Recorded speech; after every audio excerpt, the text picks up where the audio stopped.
Oh my god, I absolutely love this chapter. It's crazy because Oda can give you a trash arc like Wano and give you 50 straight chapters of mid.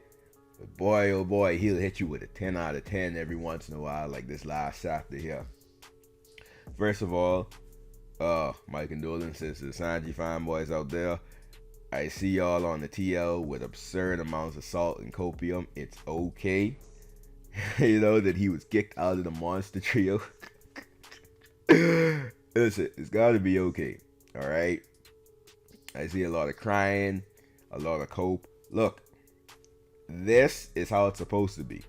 We all know Zoro is the vice captain. So T was going to be the second highest after Luffy. We already knew that was gonna happen. And Jinbei, he's a former warlord and he had his own crew. So it made sense for him to have the bump that he had, and his was frozen for a while. And for Sanji, his bounty was only as high as it was before Wano in the first place because of his family name. His dad literally told the world government to increase his bounty. So now that he's not really living off his family name anymore, and I guess the world knows that the Vince Smoke family is basically trash, he not finna get that extra clout no more. Oh my gosh, this is crazy. But anyways, to the main topic. Look, the Shanks agenda is dead. Now, I like Shanks, but fuck him.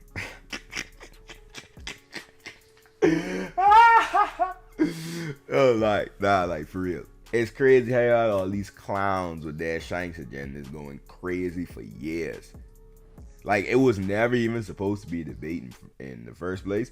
But you know, One Piece fans can't read. So, dudes was trying to push the Shanks stronger than MIHAWK. And I had the dumbest reasons ever. Well, you know, Luffy's the main character, so it doesn't make sense for Shanks to not be stronger than MIHAWK. Because why wouldn't his goal be stronger than Zoro's? No, that's the dumbest reason ever. For one, Luffy's goal is to be Pirate King.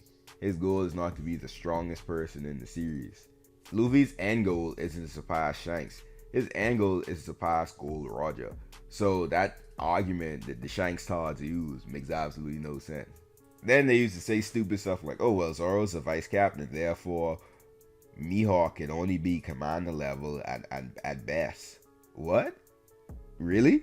It's clear that Zoro is going to be a top tier in the series. Otherwise, he wouldn't have the feats and abilities that Oda gave him in Wano. And then the most ridiculous argument. MIHAWK is a more skilled swordsman, but Shanks is a stronger fighter. What the hell does that mean? What on God's green earth is that supposed to mean? Skill, strength, synonymous. It's the same thing. The more skilled fighter is the stronger fighter.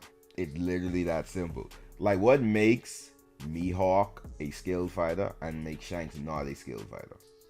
Like, is MIHAWK not allowed to use observation, conquerors, or armament hockey? Is that what makes him skilled? Is that what skill is? Because, you know, the notion was Shanks is a hockey man. So, like, I guess you're not allowed to use hockey if you're a swordsman. So I guess Odin isn't a swordsman, he used hockey, so we gotta disqualify him.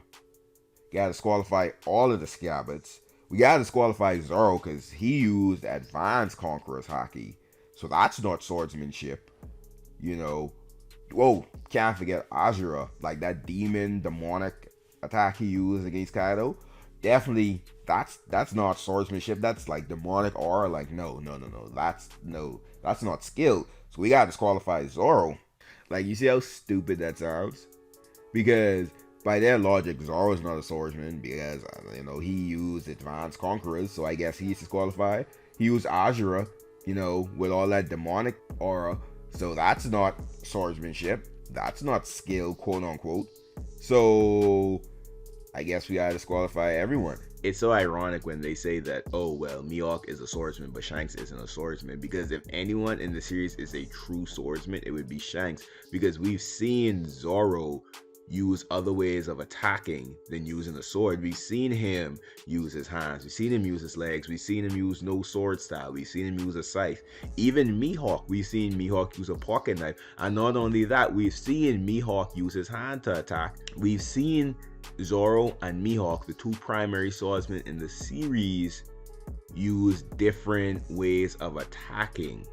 We have never seen Shanks in a fight use something other than a sword. So if anything, Shanks is a swordsman and Mihawk and Zoro aren't swordsmen. It's so hilarious trying to watch them go and spin this. There's no spinning it. We already got Oda himself calling Shanks a swordsman. That alone was the death blow. Mihawk has the title and Shanks don't. We've never seen Shanks use anything but a sword. And if that wasn't enough, Oda had to tell y'all in this last chapter. See, Oda could have just said, oh, this is a bounty fitting for the world's strongest swordsman. But no, he didn't do that. He specifically called out Shanks. He said, this is a bounty fitting for someone that's an even stronger swordsman than the Emperor Shanks. Here's the thing. For as great as this chapter is, the reason you're going to see people say they don't like this chapter or downplay what happened with Mihawk and etc. is because of the implications that this chapter has.